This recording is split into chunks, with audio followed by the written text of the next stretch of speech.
sa sobrang dami ng problema, nalulunod na kami. Dahil nandiyan ka. Hindi mo kami inaahon sa lahat ng mga pagsubok sa buhay. At binibigyan ng pagkakataon na kami muli ay humarap sa iyo, magpasalamat sa iyo, Panginoon. Nagabi mo ang aming pagpupulong ko sa salamat o Diyos. Ito po ang aming mga tinig na itinataas namin sa iyong kaharian. Nagabi mo, Panginoon, ang aming mga puso at ihanda mo ito, Panginoon, sa iyong sasabihin sa amin sa araw na ito. In Jesus' name we pray. Amen. Come on, church.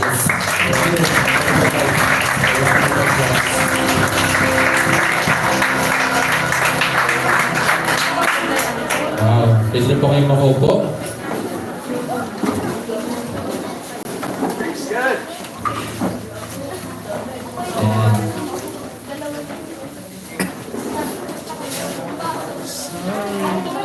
Ay, Rosario.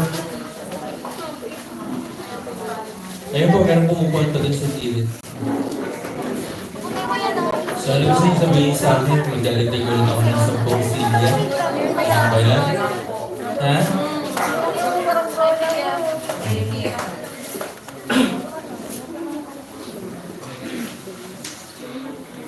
Nakakatawang isipin na magdadalawang taon na tayo dito sa church na to, dito. In 2 years time, from 12 to 70 plus. In 2 years time. Wala pa nga 2 years time. And we will celebrate our anniversary, 6th anniversary next month of August. No?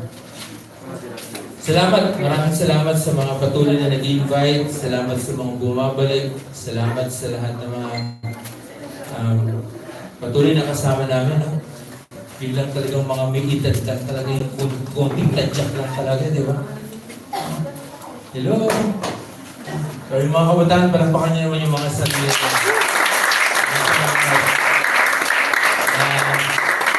Mula sa Gregorio hanggang Candelaria, maraming salamat po sa inyo. Soon, dadalaw na po ako sa inyong eskwela. Magkita-kita tayo doon. Candelaria, see you soon. Gregorio, see you soon.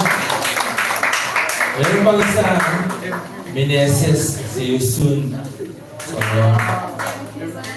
kailangan na natin pumili ng second floor.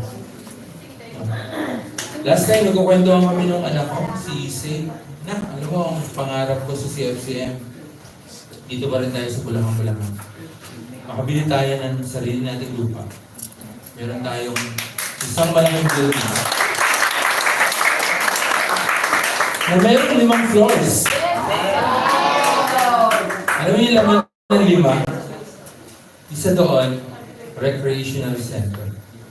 Sariling swimming pool, sariling gym, sariling sports facility para lang sa CFCM at sa lahat ng members nito. Kung pagod ka, swimming tayo.